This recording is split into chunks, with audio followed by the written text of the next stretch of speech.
ఎంతో మందికి పనిచ్చి ఆదరించిన కుటుంబం మాది. వీళ్ళను మాత్రం కాదు అని అంటానా? తీసుకెళ్లి మనమిరులోని ఏదో ఒక పని అప్పగించండి. చాలా సంతోషం బాబు. మీ మేలు ఈ జన్మలో మర్చిపోలేం బాబు గారు. పని దొరికింది కదా, ఇంక పొగడ్తలెందుకు? వెళ్ళి పని చూసుకోండి. దీవించండి అమ్మా. దీర్ఘ సుమంగళి భవ. లే.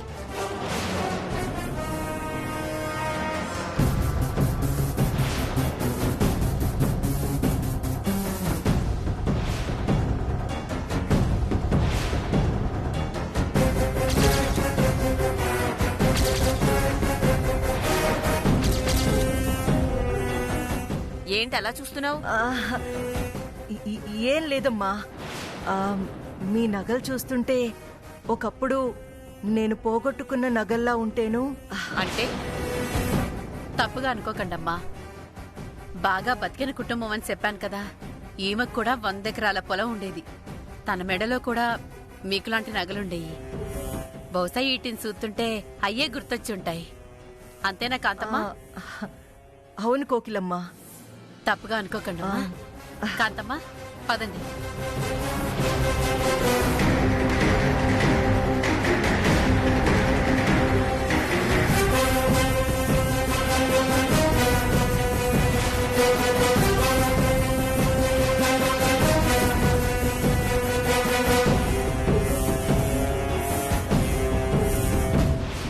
శంకరనారాయణ, అతను బాగానే ఉన్నాడు కాని దాని చూపులే నాకెందుకో నచ్చలేదురా. సర్లేమ్మా, ఒక్కొక్కరు చూపు ఒక్కోలా ఉంటుంది. చూపును బట్టి క్యారెక్టర్ డిసైడ్ చేస్తే ఎలాగా? సర్లే, ఏదో మనసులో అనిపించింది అన్నాను అంతే.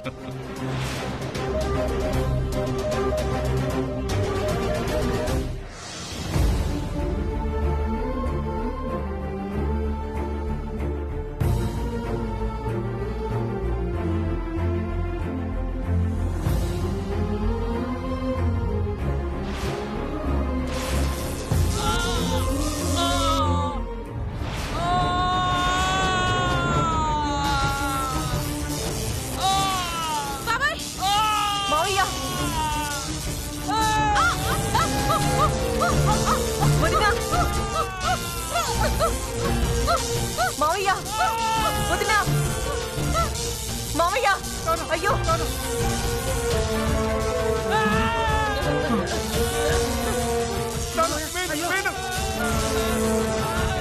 అయ్యో,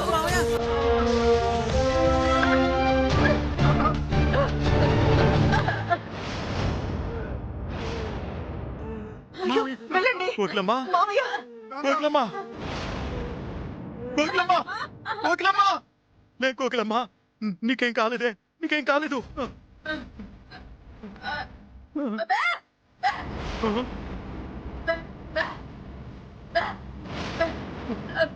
కోకిలమ్మా, ఏంటే అరిసినాక నీ గొంతు పోయింది,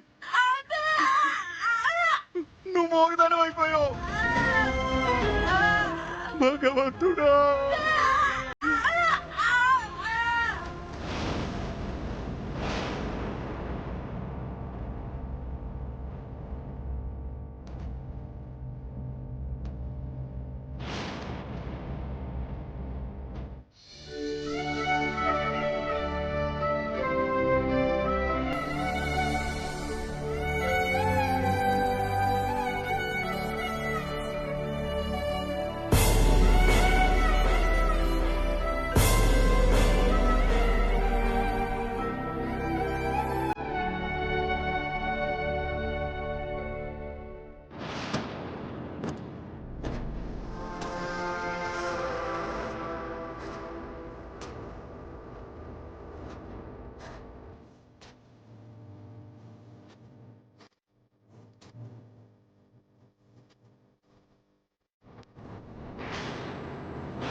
శంకర్ గారు, బాబు గారు, ఎవరో వచ్చి ఇంట్లో ఈ లెటర్ పడేసి వెళ్లారు. చూడండి.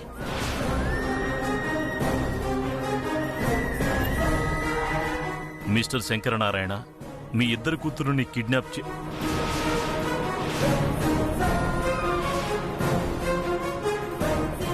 సరిగ్గా గంటలోపు మాకు ₹1,00,00,000 ఇస్తే మీ ఇద్దరు కూతురుని వదిలేస్తాం, లేదా మీ ఇద్దరు కూతురుని శవాలుగా మీ ఇంటికి పంపిస్తాం.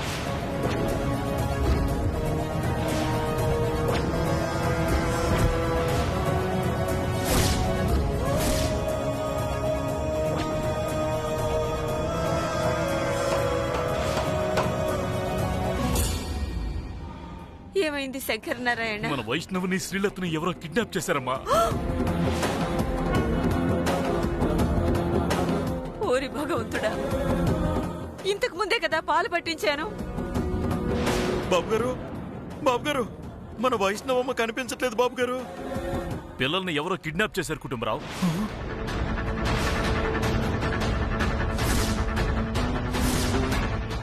బాబు గారు, వాళ్ళెవరో పరమ దుర్మార్గుల్లా ఉన్నారు. వాళ్ళు అడిగినంత డబ్బు ఇచ్చేయండి బాబు గారు.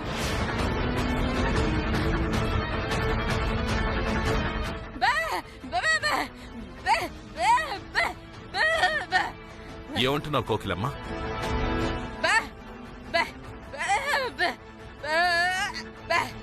ఏమంటుంది వీరనారాయణ? ఈ కిడ్నాప్ చేసింది బయట వాళ్ళు కాదు, ఈ ఇంట్లో వాళ్ళే ఎవరో చేశారు అంటుంది.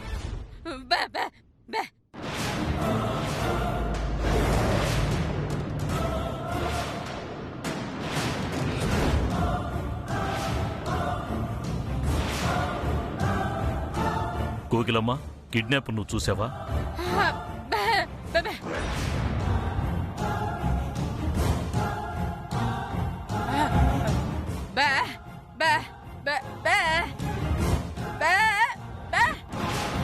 తను ఏమంటుందిరా? అనే నిజంగా బయట వాళ్లే కిడ్నాప్ చేస్తుంటే ఫోన్ చేస్తారు గాని ఇంటి ముందుకొచ్చి లెటర్ ఎందుకు వేస్తారు అంటుంది. అది నిజమేరా.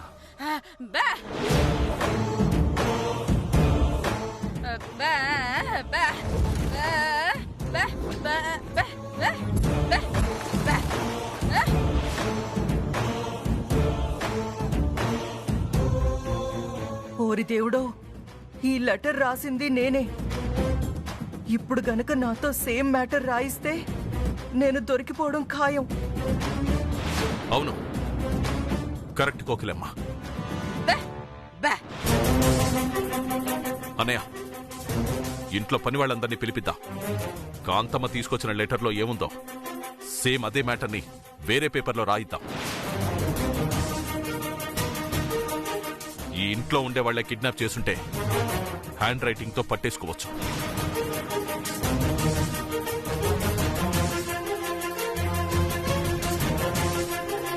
చూస్తారంటి కుటుంబరావు, ఇంట్లో పని వాళ్ళందరినీ రమ్మను. అలాగే బాబు గారు.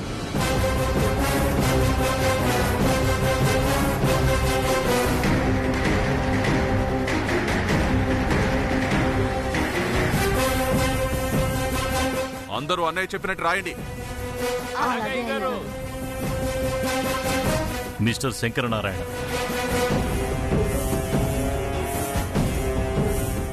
మీ ఇద్దరి కూతుళ్లను మేం కిడ్నాప్ చేశాం.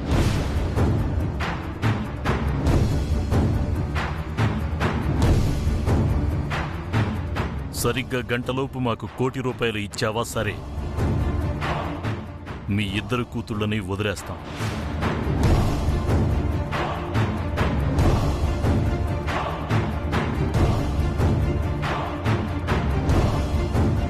లేదా మీ ఇద్దరు కూతుళ్ళ శవాలను ఇంటికి పంపిస్తాం.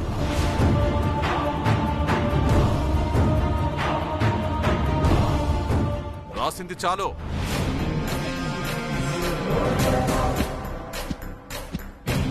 అందరూ మీ పేర్లు రాసి ఆ పేపర్స్ ఇవ్వండి.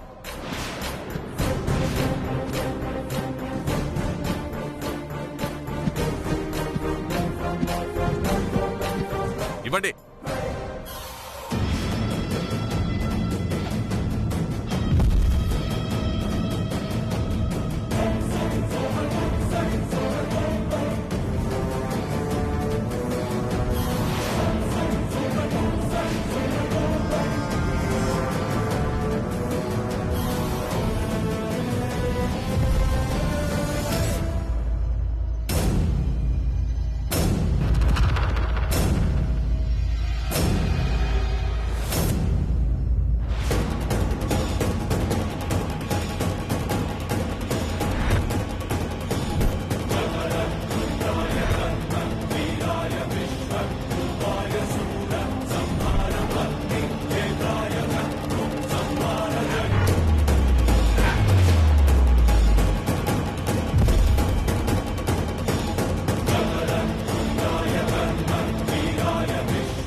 జమీందార్ గారండి పిల్లలు బయట గదిలో ఉండిపోయారండి.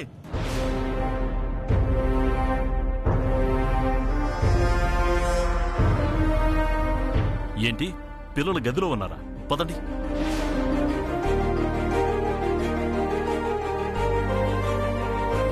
అమ్మా వైష్ణవి, అమ్మా అన్నయ్య పాప.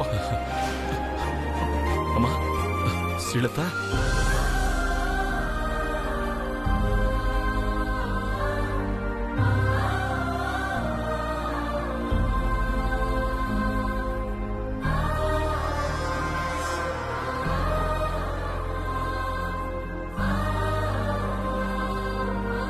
చాలా థ్యాంక్స్ అవుతారు.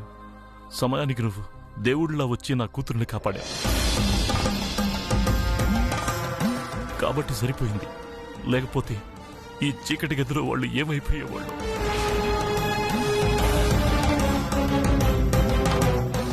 ఇప్పటికైనా అర్థమైంది కదా అన్నయ్య, నేనెందుకు ముంబై వచ్చేవని అడుగుతున్నాను.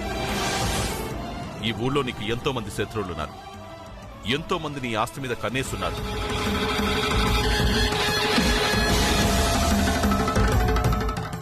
ఎదురుగా వచ్చి డబ్బు తీసుకోలేక మన బిడ్డలిద్దరినీ అడ్డం పెట్టుకొని ఈరోజు జరిగిందే రేపు జరిగితే అప్పుడు బాధపడాల్సింది ఎవరు?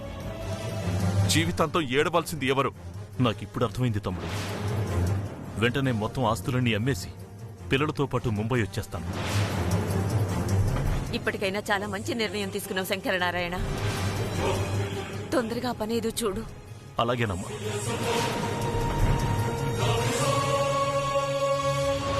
ఛా, నా ప్లాన్ అంతా మిస్ అయిపోయిందిరా. దీనంతటికి కారణం ఆ కోకిలమ్మ. శంకరనారాయణ ఆస్తులమ్మి ఈ ఊరు వదిలిపెట్టి వెళ్లేలోపు ఆ కోకిలమ్మకి నరకం చూపించకపోతే నా పేరు కాంతమ్మే కాదు.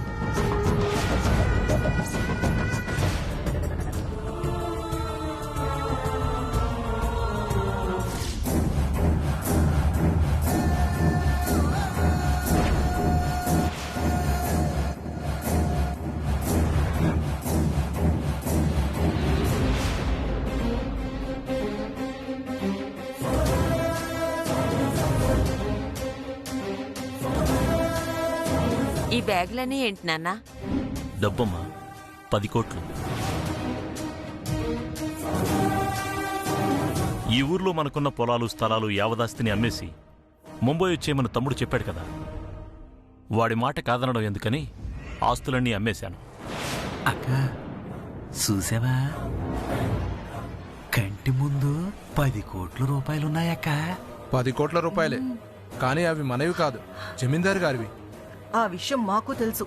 కాకపోతే డబ్బు ఒకరి దగ్గర స్థిరంగా ఉండదు అంటారు. చేతులు మారుతూ వెళ్ళిపోతుందంటారు. ఈ రోజు జమీందార్ గారి దగ్గరున్న డబ్బే రేపు మన దగ్గరికి రాదని గ్యారంటీ ఏంటి? అంటే అంటే ఏమిటండి భార్య గారు మీరు అనేది? నేనేమంటున్నానో కాదు, ముందు వాళ్ళేమంటున్నారో వినండి. తీసుకోండి.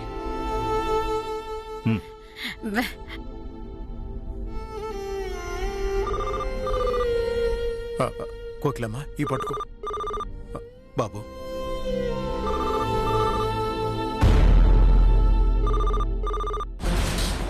హలో, కుటుంబంలో జమీందార్ గారింటికి ఇన్కమ్ ట్యాక్స్ వాళ్ళు వస్తున్నారు.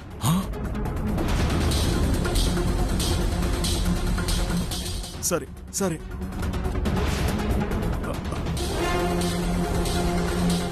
కొంపలు అంటుకున్నాయి బాబు గారు. ఏమైంది? మీరు ఆస్తులమ్మి 10 కోట్ల రూపాయలు ఇంట్లో పెట్టారన్న విషయాన్ని ఇన్కమ్ ట్యాక్స్ వాళ్ళకి ఎవరో చెప్పారట బాబు. ఇన్కమ్ ట్యాక్స్ వాళ్ళు మన ఇంటికి సోదాకు వస్తున్నారంట. అలా అని ఎవరు చెప్పారు? ఆ ఆఫీసులో పనిచేసే నా ఫ్రెండ్ కూడా చెప్పాడు బాబు. అర్జెంటుగా ఈ డబ్బంతా ఎక్కడైనా దాచేయాలి. కుటుంబరావు, కోకిలమ్మ, ఆ బ్యాగులు తీసుకుని నాతో పాటు రండి. అలాగే బాబు.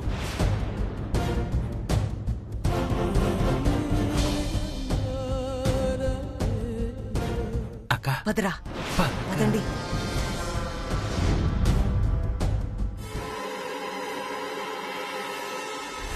కుటుంబరావు, వెళ్ళి పొరుగు పార తీసుకురా. అలాగే బాబు.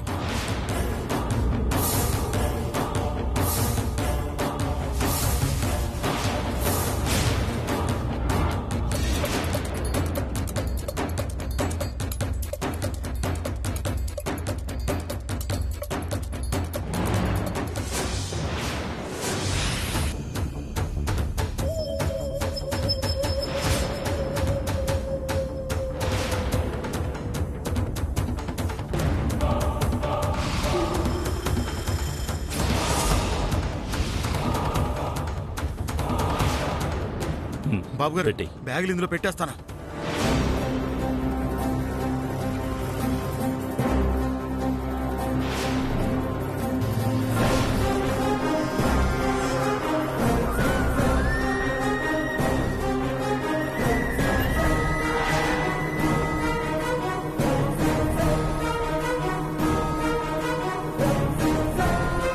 అమ్మయ్యా, తాత ముత్తాతల నుంచి వస్తున్న ఆస్తిని డబ్బు చేసిన వాణ్ణి ఇన్కమ్ ట్యాక్స్ ఆఫీసర్స్ వచ్చి కొట్టుకెళ్తారా? కొట్టుకెళ్ళమను. ఎలా కొట్టుకెళ్తారో నేను చూస్తాను. మీరేం భయపడకండి బాబు గారు. ఈ డబ్బు దాచిన విషయం మీకు మాకు తప్ప మూడో కంటికి తెలీదు. భూమాత కడుపులో దాచాం. ఆ తల్లే మన డబ్బుని కాపాడుతుంది. పదండి బాబు, తీసుకో.